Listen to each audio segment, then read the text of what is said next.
I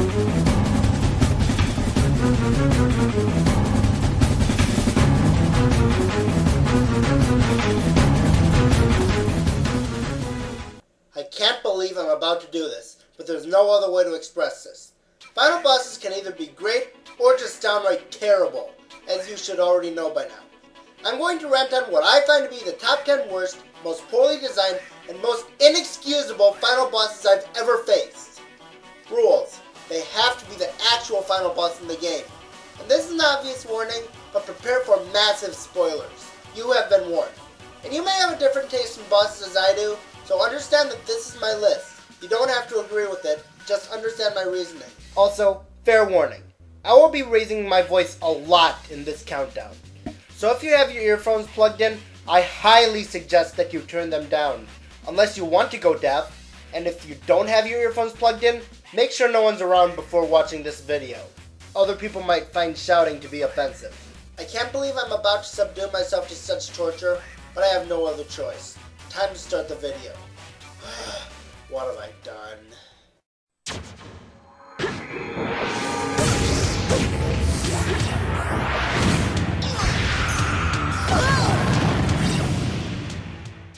The final Wily battle from Mega Man 2.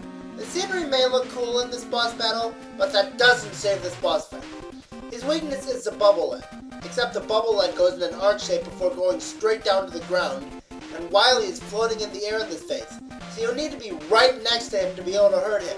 And you'll be so busy trying to go right next to him that you won't notice the bullets flying towards you. Doesn't sound that bad? Oh, don't worry, the next 9 bosses will sound much worse.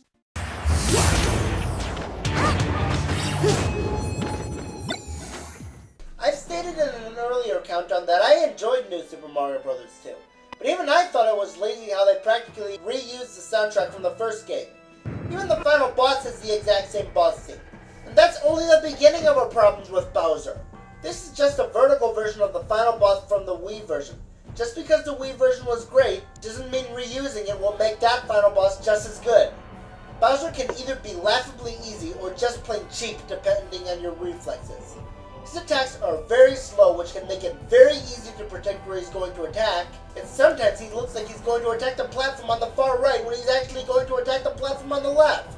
And if you die against Bowser, prepare to sit through a pointlessly long cutscene before you can face him again. And also, I think that this scenario would make a better Poppy Jump level than a final boss fight.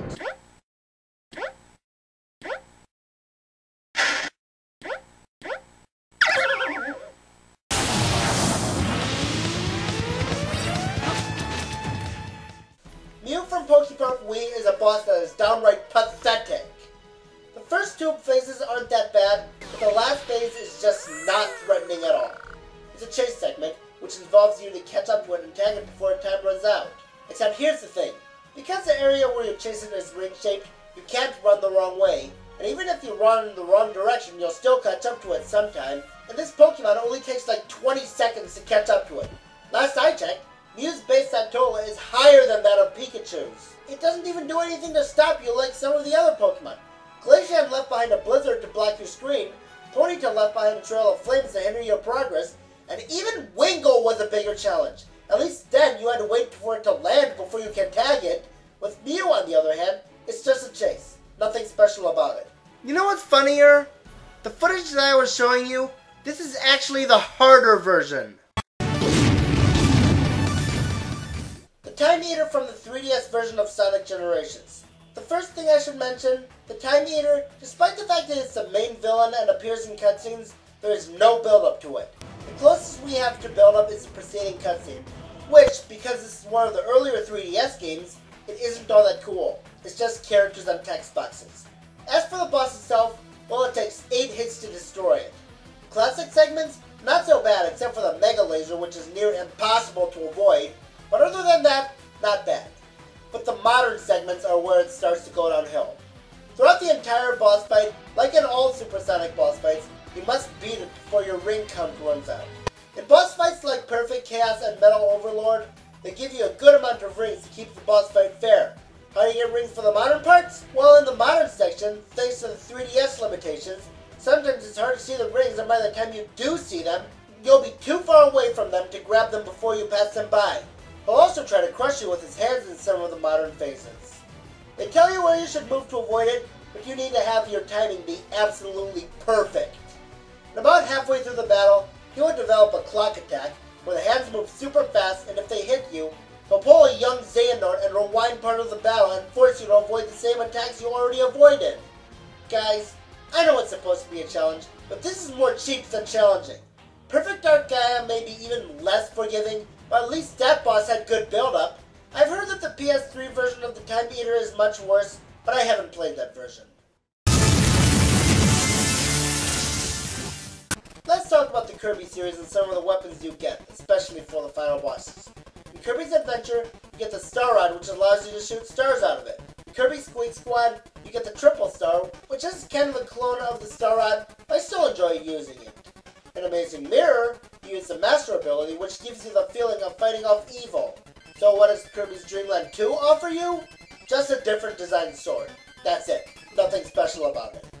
It starts out interesting. He takes the form of a samurai warrior while looking like something that threatens to take over the world, and reflecting his attacks is pretty fun, though the rainbow sword is still bad. Especially since it barely lays a scratch on it, even if you reflect its attacks, which are the strongest way of affecting it. Not to mention how slow you move in space. But the first phase is pretty good. But then, in the second phase, he transforms from a threatening samurai warrior into an overgrown eyeball. Okay, I know this is a Kirby game, let alone for the Game Boy. The original Game Boy has graphical limitations. But is this really the best design they could come up with for the embodiment of darkness? Not only does it lose the awesome form, but the fight loses its fun factors. It barely uses its reflectable attacks, and even when it does, reflecting them doesn't do much to it. You want to know what else? Is it me, or does this phase seem like a rehash of the Nightmare Ore boss fight? And if you get game over against Dark Matter, you're forced to start all over from Possessed DDD. Why can't the Donkey Kong Country series have more epic final bosses? They all consist of avoiding a volley of attacks and attacking when you get the chance. The only decent one is the final boss of Dixie Kong Double Trouble. The others are just completely dull. The worst of this kind would have to be against Tiki Tong. He may look like an interesting boss at first, that doesn't excuse the lack of fun in this fight. It has the same problem with every other final boss in the series. So how is this fight worse? Most people would think to stock up on a lot of lives before facing the final boss. This time, on the other hand, stocking up on a lot of lives is worse than not stocking up on them at all. How come? Diddy Kong is pretty much your only hope of having any more than a 25% chance of dodging his attacks. Guess what? After you get killed by Tiki Kong, Diddy Kong doesn't come back until you get game over. So if you die once, you have next to no hope of winning. All those hard-earned DK coins I wasted only to make it even worse. It's better if you just reset the console. True, you must go through a rocket barrel segment before getting to him, but it's worth it to at least have a chance of killing him. Oh man, I hate young Xehanort. He can combo you like heck to no end. Breaking his limit break is annoying, for he will keep stalling. If you fail to break it, not only does he regenerate health, but you're forced to sit through a pointless cutscene. The only reason he wouldn't be on here is the fact that he's not the actual final boss of the game. That honor goes to Vanitas, who isn't on the list either. So what's the actual number 5 entry? That would be Riku, the final boss of 358 over 2 days. After the epic battle with Xian, which should have been the final boss of 358 over 2 days, Xian's dying wish is for you to go back to the castle that never was and destroy the organization to save the hearts that were captured. So when you head over there, after taking out the Heartless, you find yourself face to face with Riku. And even though he's not who Roxas is mainly after, he's the final boss of the game. I can tell it's supposed to set off the events that led up to the events of Kingdom Hearts 2, but it's still anticlimactic. In the preceding cutscene, Roxas stores one of his Keyblades for Riku to catch, for reasons that the game won't bother telling us. Apparently, that wasn't Roxas. Xian still exists as part of Roxas. Way to render what would have been my pick for the saddest moment in gaming history null and void by revealing that Xian never died in the first place. Don't we all love fake deaths? As for the fight itself, while he may have flashy attacks, that's pretty much the only thing that would have made this battle pure epicness. Music is good, but I don't understand understand why people regard it as the best boss team in the series. His attacks are incredibly easy to avoid, and there isn't much going for this boss fight in general. Kingdom Hearts 2 made this fight look so epic, but it isn't epic at all. After you beat him, Xian is still able to communicate to Riku, tries to tell him to stop Roxas because she fears that Roxas will be no match for the organization, despite the fact that she was the one who told him to go after them. So it inevitably became Xian's fault that Riku was pushed to his last resort of taking the form of Xehanort's Heartless. It's overall just dull, the cutscenes don't explain a thing, and it not only ruins what would have been the saddest moment in the series, but it also disgraces what looked like an epic clash. You know the feeling of how you used to love the game as a kid, but when you play it again when you're about 18 and then you realize the game was stupid? Well, that's how I feel about Harry Potter and the Prisoner of Azkaban for the Game Boy Advance. When I was a kid, I used to love this game. Heck, it made me love the Harry Potter series even more, and it was partly the reason Prisoner of Azkaban was my favorite Harry Potter movie. After Let's Playing this game 2 years ago, I began to realize that this game was incredibly stupid. Some enemies can deal more damage than your strongest potions can heal. It's full of pointless areas, the characters look completely stupid compared to in the movie, and the final boss is a complete joke. So after you get through the final stretch of the game, which is admittedly a good final level, you are greeted by none other than Draco Malfoy. This raises a lot of questions. What is he doing here? Let alone how did he even get up here in the first place? And as mean as he is, he didn't serve that big a role as an antagonist in this story. Well, aside from being attacked by Buckbeak, which led to Buckbeak nearly being executed, but that's about it. But who cares? We want a final battle between Harry and his rival. Wouldn't it have made more sense for the Dementors to be the final boss? I mean, yeah, we have those Dementor challenge minigames, but I'd rather have them be the final boss than this guy who appeared out of nowhere. You think that sounds stupid? Guess what? We're already about halfway through talking about him, and we haven't even talked about the boss itself yet. He's on level 60 here, and you're likely to be around level 25. He's still a joke even then. His health is way too low, which allows him to be knocked out in just a matter of turns, making the fight way too short and easy. The fact that he has stat distribution so bad that even though he's twice your predicted level, seriously, a Burmy could kill this guy. He's that pathetic. Darn this final boss, darn this finale, and darn this game! Wow, that was one of the most repetitive final levels I've ever been through. But maybe the final boss will make up for that. Let's see what we have. Ah, that sound is so grating! So, that's the final boss? It doesn't look like an inspiring boss fight. Oh well.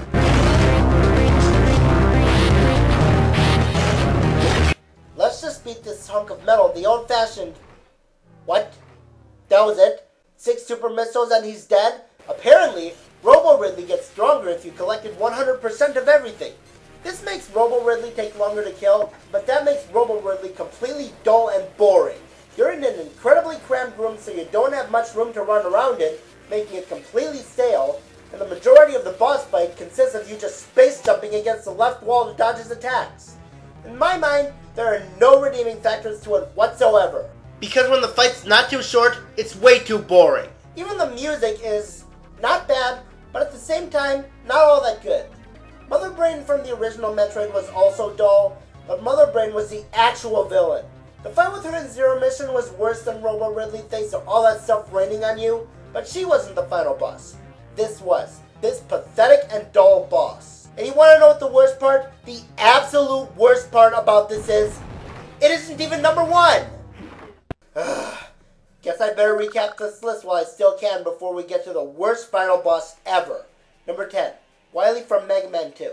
Number 9, Poppy Jump Bowser. Number 8, Mew. Number 7, the Time Eater. Number 6, it's a giant eyeball! We're all doomed! Number 5, Tiki Tongue. Number 4, Riku. Number 3, Malfoy. And number 2, Robo Ridley.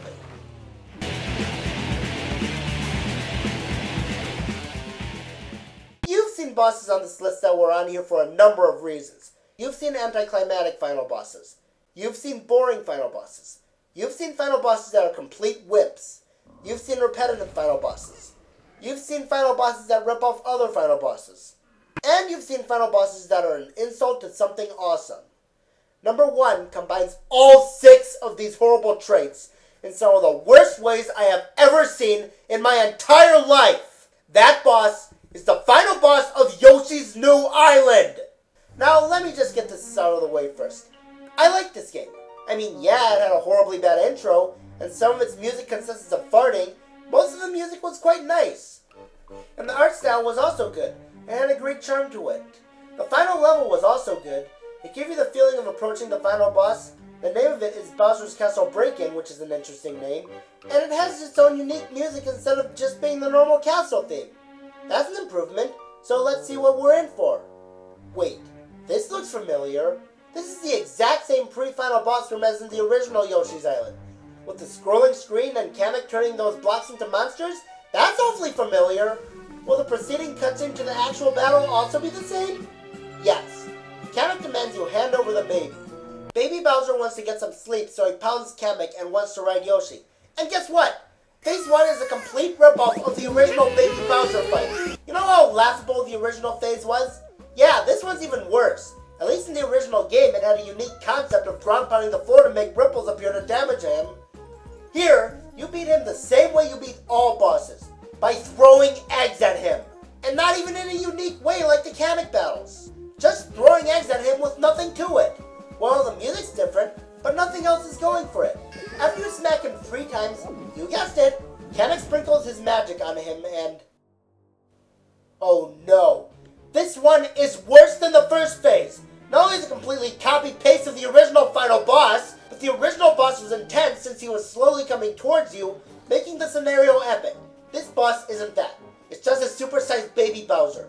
He looks even stupider than he looked before. It's bad enough that they reused the final boss, but to make it completely unthreatening, that's crossing the line. I've seen bosses rip off other final bosses, but none of them were nearly this insulting. He can shift the platforms to make some go into the lava and some come out, but let's be honest. Is it really that hard to avoid? Now let's talk about how this one is tedious. Like in the rest of the game, if you go through a middle ring and die and go back there, then your start count is always reset back to 10, instead of going to where it was when you last jumped through it. So if you're going for the 30 star points and you lose 1 star, you are left with no choice but to start the whole level all over again. After you beat this disgrace to the original final boss, we get the exact same cutscene that the original game gave us, except with no satisfaction whatsoever. This can't be the end. Oh, but it isn't. This game recycles the fake-out ending of Kid Icarus Uprising to bring the future Bowser in, despite the fact that he has no bearing on the plot whatsoever. The game won't even bother telling us how he managed to warp through space and time. Then the third phase of this battle begins, and I'll admit, it isn't half bad. Well, compared to the rest of the battle, to hit him, throw a metal egg dozer at him, and he will try to push you off the platform into lava, which is challenging, but does that make up for the final phase? No! Kamek sprays magic on him, like you already guessed, and... oh my gosh! How do you rip off a horrible ripoff of an awesome final boss? That's just shameful! Wanna know why I like Moltseveriguni more than the original Bowser fight? At least this game didn't completely disgrace the fight with Moltz. The final form is better than the giant baby Bowser fight in this game. Kamek assists him, which even the original game could have done, and he actually looks intimidating, unlike giant baby Bowser wannabe here, but it's still the same boss fight as that boss. The music's good though, so unlike Robo Ridley, it has a redeeming factor, but that boss didn't combine everything wrong with the final boss. Arzes, what were you smoking when you created this abomination of a battle? And after you beat him, they completely reused the same cutscene they used after the fake-up final boss, which was already a copy-paste of the original game. Even the credit sequence is the same as the original Yoshi's Island. Well, we know for sure that the babies reached their real parents, right? Well, the original ending was that, until this game's intro ruined that, and this is the same animation as the intro. Does this mean that the stork had the right parents all along? And that completely destroys the purpose of ruining what was a heartwarming ending in the original game? The final boss overall combines everything I hate in the final boss. It's way too easy, it's boring, it's anticlimactic, it's tedious, it's a terrible